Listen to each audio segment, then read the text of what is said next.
ত্বকের যত্নে অ্যালোভেরার নামটা তো আমরা প্রায়ই শুনে থাকি, তাই না? কিন্তু এই যে এত পরিচিত একটা উদ্ভিদ, এটা ঠিক কিভাবে আমাদের ত্বকের উপকার করে? এর ভেতরে এমন কি রহস্য লুকিয়ে আছে যা একে এতটা বিশেষ করে তুলেছে? চলুন আজকে এর পেছনের বিজ্ঞান আর ব্যবহারের সেরা উপায়গুলো একটু সহজভাবে জেনে নেওয়া যাক। আচ্ছা, প্রথমেই একটা সাধারণ প্রশ্ন করি। একটা উদ্ভিদের ভেতরে, মানে একটা গাছের পাতার ভেতরে কি থাকতে পারে বলে আমাদের মনে হয়? উত্তরটা কিন্তু আমাদের ধারণার থেকে অনেক বেশি অবাক করার মতো। ভাবা যায় একটা মাত্র অ্যালোভেরা পাতার স্বচ্ছ জেলের ভেতরে ৭৫-এরও বেশি সক্রিয় উপাদান থাকে। হ্যাঁ, ৭৫-এরও বেশি। এই বিপুল পরিমাণ বিভিন্ন উপাদানের সমাবেশই আসলে অ্যালোভেরার জাদুকরী ক্ষমতার মূল কারণ। তো চলুন, এই যে অ্যালোভেরাকে আমরা নিরাময়কারী উদ্ভিদ বা হিলিং প্ল্যান্ট বলে চিনি, এর সাথে পরিচয়টা আরেকটু গভীর করা যাক। এর একটা বেশ গালভরা বৈজ্ঞানিক নামও আছে, অ্যালো বারবাডেন্সিস মিলার। এটি এমন একটি রসালো উদ্ভিদ যা নিরাময়ের গুণের জন্য শত শত বছর ধরে মানুষ এটা ব্যবহার করে আসছে। আর সবচেয়ে মজার ব্যাপার হলো, প্রাচীনকালে মানুষ যা বিশ্বাস থেকে ব্যবহার করত, এখনকার আধুনিক বিজ্ঞানও কিন্তু সেই গুণগুলোকেই সত্যি বলে মেনে নিচ্ছে। এই যে ৭৫টিরও বেশি উপাদানের কথা বললাম, তার মধ্যে প্রধান কয়েকটি হল ভিটামিন, এনজাইম, অ্যামিনো অ্যাসিড আর নানা রকম খনিজ পদার্থ। মানে সব মিলিয়ে ত্বকের জন্য এটা একটা দারুণ পুষ্টিকর প্যাকেজ।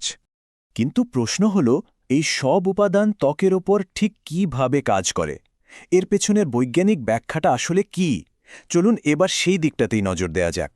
যখন আমরা অ্যালোভেরা জেল ত্বকে লাগাই, তখন কি হয়?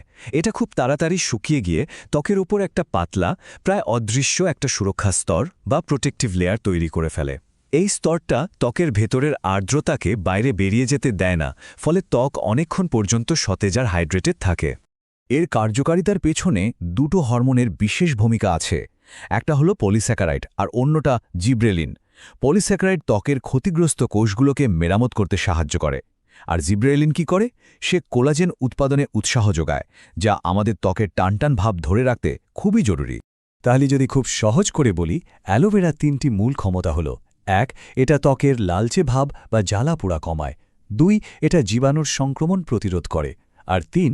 এটা ত্বকের গঠন ঠিক রাখার জন্য কোলাজেন উৎপাদন বাড়াতে সাহায্য করে। দুয়ের বিজ্ঞানটা তো বোঝা গেল।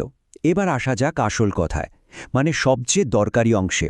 ত্বকের যত্নে আমরা এটাকে ঠিক কি উপায়ে এবং কোন কোন ক্ষেত্রে ব্যবহার করতে পারি? রোজকার ময়েশ্চারাইজার হিসাবে এটা কিন্তু দারুণ একটা জিনিস। মুখ ধোয়ার পর ত্বক যখন হালকা ভেজা থাকে, তখন এটা লাগিয়ে নিলে আর্দ্রতাটা ত্বকের ভেতরেই লক হয়ে যায়। আর সবচেয়ে বড় সুবিধা হলো, এটা একদমই চিটচিটে নয়। তাই যাদের ত্বক তৈলাক্ত, তাদের জন্যও এটা একটা চমৎকার সমাধান। আর যদি রোদে ত্বক পুড়ে যায়, তাহলে তো অ্যালোভেরার কোনো তুলনাই হয় না। এখানে একটা ছোট্ট টিপস দিই।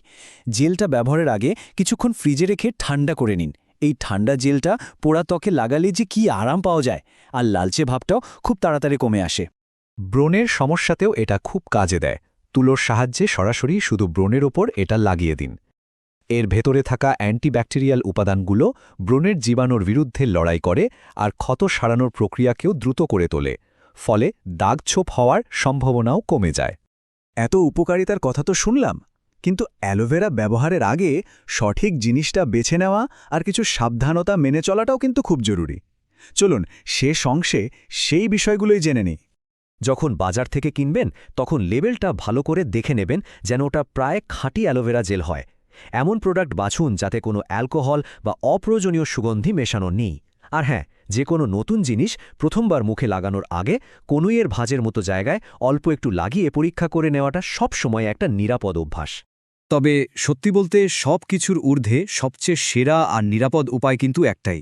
বাড়িতে যদি অ্যালোভেরা গাছ থাকে, সেখান থেকে একটা তাজা পাতা কেটে সরাসরি জেলটা বের করে নিন। এর থেকে বিশুদ্ধ আর কার্যকরী আর কিছুই হতে পারে না। অ্যালোভেরার এত সব গুণাবলী জানার পর একটা প্রশ্ন কিন্তু মনে আসছেই।